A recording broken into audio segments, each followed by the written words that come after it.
रहीम सल्लल्लाहु अला हबीबी मुहम्मदिन व आलिहि व अस्हाबिहि व बारिक वसल्लम। टॉपिक के लिहाज से आज आपको रिलैक्सेशन है कि आप हर टॉपिक को डिस्कस कर लीजिएगा, लेकिन एंड पे मैंने जो इस वक्त पहले बात करनी है वो यूरिनरी ट्रैक डिजीज पर बात करनी है। तो यूरिनरी ट्रैक में क्या क्या डिजीज हो सकती हैं। पहले तो ये कि लफ्ज यूरिन आपको इशारा कर रहा है एक पूरे सिस्टम से मुतालिक, और जिसको उस सिस्टम का पर्टिकुलर हम नाम रखते हैं एक्सक्रीटरी सिस्टम, और उस पर बेस क्या होती है, किडनी है, किडनी से रिलेटेड यूरेटर्स हैं, और उसके बाद यूरिनरी ब्लैडर है, और फिर यूरेथ्रा है। ये सारी चीजें मिलकर एक सिस्टम को जो है वो कंप्लीट करती हैं। अगर डिजीज की बात करेंगे तो इनमें कहीं पर भी कोई मसला होगा, उसके इफेक्ट यूरिनरी ट्रैक पर आ सकते हैं। अब हम बात करते हैं किडनी की। तो किडनी के अंदर कॉमन सी बात है, डिटेल में तो आज जा ही नहीं सकेंगे, वरना सिर्फ किडनी पर जो है वो 1 से 1.5 घंटे का लेक्चर चाहिए। किडनी की अगर हम बात करें तो किडनी के अंदर बेशुमार छोटी छोटी ट्यूब्यूल्स होती हैं। कॉमनली हम उनको नाम देते हैं नेफ्रॉन्स, और नेफ्रॉन का एक एंड जो है वो थोड़ा सा फनल टाइप से होता है, जिसको हम ग्लोमेरुलस नाम देते हैं। दूसरी साइड में बहुत सारी जो है तो नेफ्रॉन्स हैं, वो बहुत सारी मिल जाती हैं, और मिलने के बाद एक डक्ट बना लेती हैं, नेफ्रोटिक डक्ट बना लेती हैं, और फिर बहुत सारी डक्ट मिलकर जो है यूरिन को आउट करने के लिए यूरेटर के जरिए यूरिनरी ब्लैडर में भेज देती हैं। अब ये जिसका नाम हमने ग्लोमेरुलस रखा था, प्रॉब्लम यही आती है क्योंकि इसके अंदर ही उसने फिल्टर होना होता है। फनल टाइप स्ट्रक्चर के अंदर एक बंच होता है, उस बंच से जब ब्लड जो है वो फ्लो करता है तो फिल्टर हो जाता है, फिल्टर होकर उस फनल में गिरता है, फनल से जो है फिर आखिरकार कहाँ आ जाता है, यूरिनरी ब्लैडर में। यूरिनरी ब्लैडर जस्ट एक स्टोरेज है, वो जैसे जैसे यूरिन को जो है अपने अंदर स्टोर करता है, वाइड होता चला जाता है, यहाँ तक कि उसकी मैक्सिमम स्पेस आ जाती है। जब मैक्सिमम स्पेस आ जाती है तो रिफ्लेक्शन मिलती है, और उसके बाद जो है वो हम किसी छोटे से कमरे में चले जाते हैं। तो अब आ जाती है बात कि अगर नेफ्रॉन में कोई प्रॉब्लम होगा तो उसके इफेक्ट भी यूरिनरी ट्रैक पर आ सकते हैं। नेफ्रॉन में क्या प्रॉब्लम होगा, नेफ्रॉन तो ब्लड को गुजार रहा है अपने अंदर से, उसके अंदर से जो फ्लो कर रहा है वो ब्लड फ्लो कर रहा है। तो नेफ्रॉन अगर जो है डैमेज हो गया है तो क्या उसके रिजल्ट्स मिलेंगे कि जो आगे लिक्विड आना है, अब उसके अंदर क्या शामिल हो जाएगा, ब्लड शामिल हो जाएगा। तो अब क्या होगा कि नेफ्रॉन की वजह से भी यूरिनरी ट्रैक के अंदर या यूरिन के अंदर जो है वो ब्लड आ सकता है। ये ब्लड दो तरह का होगा, पैसिव भी होगा, एक्टिव भी होगा। जब हम एक्टिव कहते हैं तो मतलब ये होगा कि यूरिन में वाज़े तौर पर हमें ब्लड जो है वो नजर आना शुरू हो जाएगा, पता चलेगा कि हाँ जी ब्लड आ रहा है। और पैसिव का मतलब ये होगा कि जब हम टेस्ट कराएंगे तो पता चलेगा कि उसके अंदर आरबीसीज आ रहे हैं, यानी कि ब्लड जो है वो आ रहा है। तो दोनों तरीकों से ब्लड जो है वो आ सकता है। तो नेफ्रॉन की वजह से भी आ सकता है। खुद किडनी के अंदर अगर स्टोन्स बन गए हैं किसी भी वजह से, आपने कैल्शियम का इंटेक बढ़ाया था उसकी वजह से बढ़ गए, या किसी भी वजह से आपने खाने की कोई ऐसी चीज ले ली जो वहां जाकर स्टोन बनी, क्रिस्टल बनी। क्रिस्टल बनने के बाद क्या होगा कि जब क्रिस्टल जो है गुजरता है अपने पाथवे से तो कहीं पर भी वो डैमेजिंग कर सकता है। पूरा किडनी में अगर डैमेजिंग करता है तो भी ब्लड आ सकता है, किडनी के बाद यूरेटर में अगर जो है डैमेजिंग करता है तो वहां भी उसकी वजह से भी ब्लड आ सकता है। उसके बाद यूरिनरी ब्लैडर के अंदर स्टोर होते वक्त जो है वहां कोई डैमेजिंग करता है, उसकी वजह से ब्लड आ सकता है। फिर खुद यूरेथ्रा से गुजरते वक्त जो है वो डैमेजिंग कर सकता है, ब्लड आ सकता है।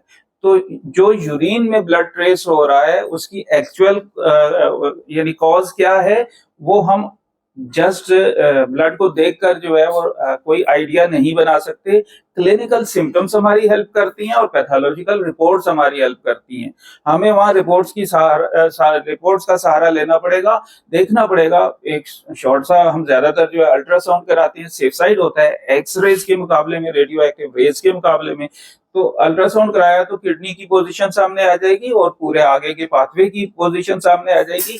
जहां कहीं कुछ डैमेजिंग हुई है तो वो चीज सामने आ जाएगी कि एक्चुअल जो है ब्लड जो आ रहा है उसके पीछे कॉज क्या है। तो एक कॉज किडनी हो सकता है, दूसरा कॉज जो उसका पाथवे यूरेटर है। अच्छा, यूरेटर स्टोन की बात करें ना तो स्टोन का नाम आते ही हमारे ध्यान में बर्बेरिस आ जाती है। रफ यूज मेडिसिन है, लोग इसे टिंचर में जो है वो पिलाते चले जाते हैं, बल्कि अब तो तकरीबन हर घर के अंदर जो है बर्बेरिस मदर टिंचर रखी हुई होती है। पेशेंट भी आकर कहता होता है कि जी हम एक दफा जो है डॉक्टर के पास गए थे। अब मैं बर्बेरिस की बात कर रहा था कि बर्बेरिस कॉमनली है, लोगों ने घरों में रखी हुई होती है। पेशेंट आकर कह रहा होता है सर डॉक्टर साहब मैं ये 4 शीशियां तो पी चुकी हूँ अभी और मुझे पीनी है। और 4 शीशियों के बाद भी ये हुआ कि एक दफा छोटा सा क्रिस्टल निकला था, अब पता नहीं पथरी है या नहीं है। वो उसे ये भी नहीं पता कि अब पथरी है या नहीं है, लेकिन पिए चला जा रहा है। याद रखिएगा कि बर्बेरिस का रफ यूज किडनी को फायदे की जगह नुकसान पहुंचा सकता है। स्टून जो किडनी में मौजूद था, अगर बर्बेरिस मदर टिंचर की शक्ल में रफ यूज कर लिया गया है तो स्टून वहां स्टोर हो जाएगा। अब उसको पास करना जरा मुश्किल हो जाएगा। अब आपके पास जो है या तो सर्जरी है और या फिर रेडिएशन रेस के जरिए जो है आप ब्रेक करेंगे, तो वरना आप अपनी मेडिसिन के जरिए फिर उसे पास आउट करने में कामयाब आसानी से नहीं हो सकते। अच्छा, तो लेकिन मैं जो कहना चाहता था वो ये, एक मेडिसिन देना चाहता था वो ये कि अगर तो स्टोन किडनी से निकलने के बाद यूरेटर में आकर फंसा हुआ है तो यूरेटर से आपकी दवाएं आसानी से उसे पास आउट नहीं कराती हैं।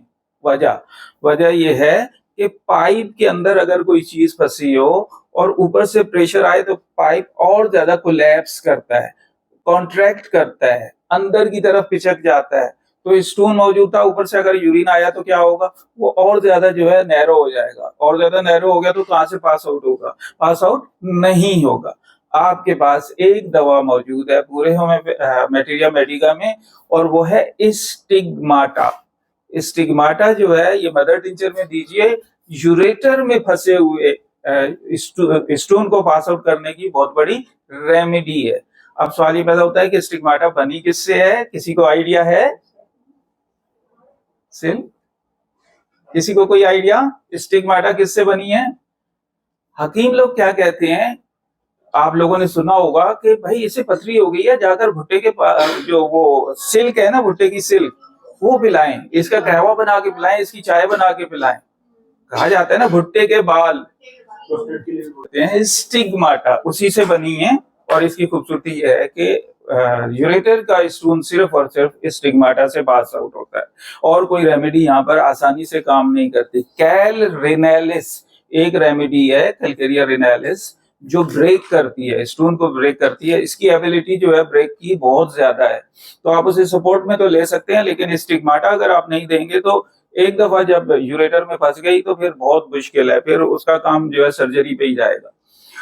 तो बात कर रहे थे हम कि अब एक वजह ये हो गई कि इन्फेक्शन हुआ, किडनी में हुआ या आगे कहीं पर हुआ, उससे जो यूरेथ्रल प्रॉब्लम्स हैं वो आ सकते हैं। दूसरी चीज हमारे सामने क्या आई कि अगर स्टोन बन गए हैं, कैल्कुलाइज बन गए हैं, तो रीनल कैल्कुलाइज की वजह से भी आगे जो है ब्लड आ सकता है या यूरेथ्रल प्रॉब्लम जो है या यूरिनरी ट्रैक प्रॉब्लम जो है वो आ सकते हैं। अब आप बात करते हैं कि यूरेथ्रा का जब नाम लिया जाता है तो मेल में स्पेशली यूरेथ्रा के कॉर्नर पर ग्लैंड्स हैं जिनको हम नाम देते हैं, पर्टिकुलर नाम है, आप में से नाम आए तो ज्यादा अच्छा है, माजी साहब आप नहीं बोलेंगे। प्रोस्टेट ग्लैंड होते हैं और ये प्रोस्टेट ग्लैंड उनका अपना एक फंक्शन है जिसकी रिक्वायरमेंट है, नेचर ने ऐसे नहीं रखी है। लेकिन जब एज आगे चली जाती है, ओल्ड एज हो जाते हैं, तो फिर क्या होता है कि प्रोस्टेट अपने साइज में इनलार्ज होना शुरू हो जाती है। और चूंकि ये शुरू में मौजूद है और यूरिन को यहां से गुजरना है, अब जैसे जैसे ये इनलार्ज होंगे तो समझिए कि अंदर जो है नैरो होता जा रहा है, पैसेज जो है वो नैरो होता जा रहा है। मैक्सिमम अगर नैरो हो गया या बिल्कुल वो क्लोजिंग पे आ गए तो ऐसी सूरत में क्या होगा कि यूरिन जो है वो ब्लॉक हो जाएगा। लेकिन अमूमन प्रोस्टेट की वजह से यूरिन ब्लॉकेज का स्टेज बहुत कम आता है, प्रॉब्लम्स क्या आती हैं प्रोस्टेट की वजह से? एक तो ये कि यूरिन की जो बीम बनती है उसका प्रेशर रिड्यूस हो जाता है, बीम ऑफ यूरिन जो है वो स्लो हो जाती है, प्रेशर जो है वो कम हो जाता है, पेशाब जो है जितनी तेजी से आ रहा होता था उतनी तेजी से पास आउट नहीं होता, एक बात। दूसरी बात ये कि प्रोस्टेट यूरिन को पास आउट करते वक्त थोड़ा सा और ज्यादा इनलार्ज हो जाते हैं, थोड़ा सा स्वेल हो जाते हैं, और उसका रिजल्ट क्या होगा कि बाकी यूरिन होल्ड हो जाएगा। पेशेंट थोड़ा सा यूरिन करेगा, बाकी यूरिन रोक लेगा या रुक जाएगा। कुछ देर के बाद फिर पेशेंट को जो है यूरिन जो है वो फील होना शुरू हो जाएगा। यानी प्रोस्टेट की इनलार्जमेंट की वजह से यूरिन की फ्रीक्वेंसी जो है वो बढ़ जाती है, तो जल्दी जल्दी पेशाब जो है वो आना शुरू हो जाता है। ओल्ड एज पेशेंट आकर कहेगा डॉक्टर साहब रात भर नींद नहीं आती, हर 1 घंटे बाद जो है मुझे वहां हाजिरी लगाने जो है वो जाना पड़ता है। तो वजह प्रोस्टेट, तो प्रोस्टेट के लिए आपके यहाँ एक रफ यूज मेडिसिन है, उसका नाम तो आप सभी जानते होंगे, एस से शुरू होता है, क्या नाम है? सैबल सरोल्टा। सैबल, ये आपने बताया कि इसमें ऐसे यूटी इन्फेक्शन भी हो सकती है, पेशाब का मसला है, बार बार आना कम आना, एक्साइटेशन जो है खत्म नहीं होती, उसमें है कि यूटी इन्फेक्शन भी हो सकती है। और दूसरा मसला ये है कि आप हमने सुना है, ये आपसे नाराजा गेन कर रहे हैं कि हाइड्रोनेफ्रोसिस हमारे पास जब आते हैं तो हाइड्रोनेफ्रोसिस भी आता है। तो अच्छा डॉक्टर साहब, लास्ट टाइम भी गुजारिश की थी कि लेक्चर के दौरान क्वेश्चन ना करें, क्वेश्चन करने का पूरा पूरा टाइम दिया जाएगा आपको। जिस तरफ आप जा रहे हैं मैं तो अभी वहां तक पहुंचा नहीं हूँ। यूरिनरी ट्रैक इन्फेक्शन, यूटीआई, वहां तक तो मैं अभी पहुंचा ही नहीं हूँ। मैं तो बात कर रहा हूँ प्रोस्टेट की, प्रोस्टेट की वजह से होने वाले प्रॉब्लम की। पहले मुझे इसे तो सॉल्व कर लेने दें, फिर वहां भी चले जाएंगे, ठीक है? जो आप कह रहे हैं उस पर भी पहुंच जाएंगे, और उससे रिलेटेड बहुत सारी और चीजें हैं, उनका भी जिक्र आ जाएगा। तो बात हम कर रहे थे कि प्रोस्टेट, ये प्रोस्टेट इनलार्ज होने की वजह से यूरिन की फ्रीक्वेंसी जो है वो बढ़ गई है, तो जल्दी जल्दी पेशाब आना शुरू हुआ है। क्या सिर्फ और सिर्फ प्रोस्टेट की वजह से होता है? फीमेल में तो प्रोस्टेट नहीं है, फीमेल में भी जल्दी जल्दी यूरिन आना शुरू हो जाता है। तो वहां क्या मसला हो सकता है? सही है, चलिए डायबिटिक एक अच्छा नाम आ गया। अब अगर डायबिटिक कॉज है तो फिर एक दवा जो है वो डॉक्टर मुबशिर भी नाम ले रहे थे, और वो बड़ी कॉमन है हमारे यहाँ, साइजीजियम के नाम से, कॉम्प्लेक्स में नाम ले रहे थे। तो कॉम्प्लेक्स में साइजीजियम हमारी ऐसी रेमेडी है कि जिससे शुगर को जो है वो कंट्रोल किया जा सकता है। और सिर्फ साइजीजियम ही नहीं है, और भी दवाएं हैं। कोई एक दवा और नाम कोई लेगा शुगर के नाम पे? यूरेनियम नाइट, और भी कोई नाम आएगा? अच्छा अच्छा, बहुत अच्छे अच्छे नाम आ रहे हैं, बिल्कुल सही है। इंसुलिनम हमारे यहाँ मदर टिंचर में मिलती है भाई, जरा मुश्किल से मिलती है लेकिन मिल जाती है। तो आप उधर की इंसुलिन वो भी केमिकल से है, नेचुरल नहीं है, तो आप इधर से भी इंसुलिनम मदर टिंचर जो है वो दे सकते हैं। डोज आप एडजस्ट करेंगे उस वक्त कि इस पेशेंट को हमने क्या देना है, तो फिर उनमें और हमें फर्क नहीं रहेगा, लेकिन आप दे सकते हैं। इंसुलिनम मदर टिंचर भी अवेलेबल है, पोटेंसी में तो जाहिर अवेलेबल है। पोटेंसी में देंगे तो पैंक्रियाज स्ट्रांग होता है, मदर टिंचर में देंगे तो डायरेक्ट जो है वो शुगर लेवल जो है वो डाउन होता है। तो इंसुलिनम के जरिए भी हम जो है शुगर के पेशेंट की यूरिन की फ्रीक्वेंसी को जो है वो कंट्रोल कर सकते हैं। एक बहुत अच्छी दवा है एसिड फास्ट के नाम से, phosphoric acid, acid fast potency में दीजिए। डायबिटीज पे भी बहुत अच्छा काम करती है, और यूरिन की फ्रीक्वेंसी पर भी ये बहुत अच्छा काम करती है। न्यूरोलॉजिकली बड़ा स्ट्रॉन्ग करती है, पेशेंट को जो है उसका नर्वस सिस्टम जो है वो बड़ा स्ट्रॉन्ग होता है। लिथार्जिक पेशेंट को जो है आप एसिड फास्ट से सपोर्ट ले सकते हैं। एसिड फास्ट देने से लिथार्जिक पेशेंट जो है उसमें एक नई ताकत जो है वो आ जाती है। तो शुगर की वजह से भी यूरिन की फ्रीक्वेंसी जो है वो बढ़ सकती है। एक प्रॉब्लम ये हो सकती है कि फीमेल के अंदर जो यूट्रस था वो किसी भी वजह से बल्की हो गया है, कॉज पे नहीं जा रहे, बल्की हो गया है, थोड़ा सा अपना उसने साइज जो है वो बढ़ा लिया है, वो सेहतमंद हो गया, मोटा हो गया है। अब उसका प्रेशर कहाँ पड़ेगा? उसके करीब तरीन चीज जो है वो ब्लैडर है। तो ब्लैडर के अंदर की जो स्पेस है वो पहले के मुकाबले में उतनी ही रहेगी या उससे कम हो जाएगी, रिड्यूस हो जाएगी। जब उसके ऊपर प्रेशर आ गया तो ब्लैडर की जो स्पेस है वो कम हो गई। जब ब्लैडर की स्पेस कम हो गई तो यूरिन की फ्रीक्वेंसी खुद ब खुद बढ़ जाएगी। अगर पेशेंट नर्वस सिस्टम के हिसाब से बहुत ज्यादा वीक है, न्यूरोलॉजिकली बहुत ज्यादा वीक है, तब भी उसके अंदर जो है यूरिन की फ्रीक्वेंसी जो है वो बढ़ जाएगी, उसे भी जल्दी जल्दी पेशाब आना शुरू हो जाएगा। कॉमन बातें थी कि किस किस तरीके से यूरिन की फ्रीक्वेंसी बढ़ सकती है। अगर हमारी समझ में कोई कॉज नहीं आ रही, सिर्फ इतना पता चल रहा है कि पेशेंट की यूरिन की फ्रीक्वेंसी ज्यादा है, जरा जल्दी जल्दी उसे यूरिन के लिए भाग दौड़ करना पड़ती है, तो फिर हमारे पास एक सेफ रेमेडी मौजूद है और वो है पेट्रोसिलीनियम। पेट्रोसिलीनियम के नाम से ये दवा मौजूद है। अगर ये दवा दी जाए तो उससे यूरिन जो है उसकी फ्रीक्वेंसी कंट्रोल हो जाती है। अब आ जाते हैं उस बात की तरफ कि जो कॉमन डिजीज है यूरिनरी ट्रैक इन्फेक्शन, यूटीआई, ये कॉमन डिजीज है और इसमें क्या होता है कि यूरिनरी ट्रैक में इन्फेक्शन हो जाता है। UTI, urinary track infection, urinary track में इन्फेक्शन हो गया। अब इन्फेक्शन के पीछे कॉज कुछ भी हो सकता है, बहुत सारे कॉज तो अभी बताए जा चुके हैं, इसके अलावा भी कोई भी कॉज हो सकता है। ये भी हो सकता है कि गिनोरिया हो गया हो, गिनोरिया की वजह से, सिफिलिस की वजह से भी जो है यूरिनरी ट्रैक इन्फेक्शन जो है वो हो सकता है, यूटीआई हो सकता है।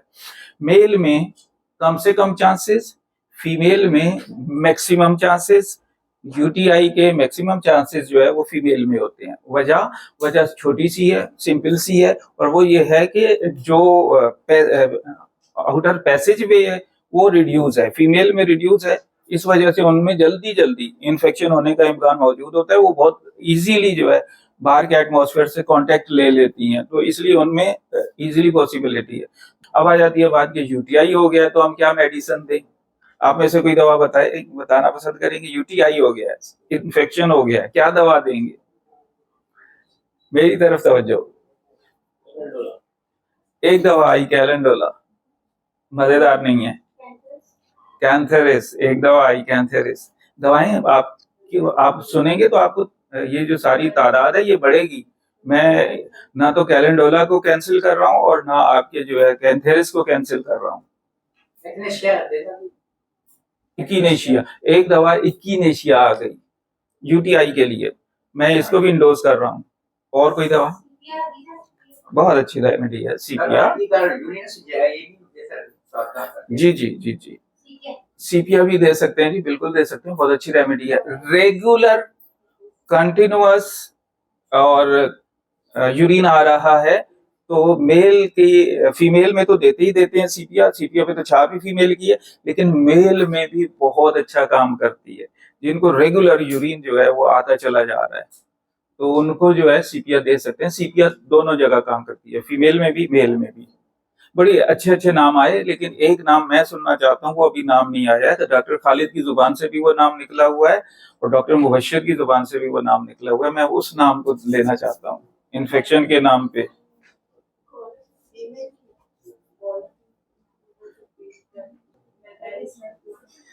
एपिस भी अच्छा नाम आया है, एपिस भी बहुत अच्छा नाम आया है।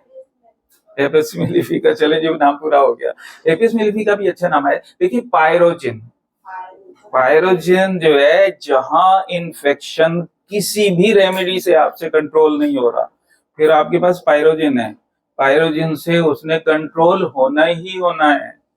पायरोजिन को ऊपर ले जाइए, 200, 1M, 10M, 50M, CM ले जाएं ऊपर, एक एक डोज का करिश्मा देखें, बहुत अच्छा। अच्छा, दो दवाएं बहुत अच्छी आई, एक कैंथेरिस के नाम से और एपिस के नाम से, दोनों में छोटा सा डिफरेंस है, वो नोट कर लीजिए। इनमें ये होता है कि यूरिन पास आउट करते वक्त जो है बर्निंग सेंसेशन आती है, लेकिन एक छोटा सा जो डिफरेंस है वो ये है कि एपिस का जो यूरिन है वो ड्रॉप बाई ड्रॉप आता है, थोड़ा थोड़ा करके आता है, और कैंथेरिस का यूरिन जो है वो फ्रीक्वेंट होता है, लेकिन बर्निंग दोनों में है।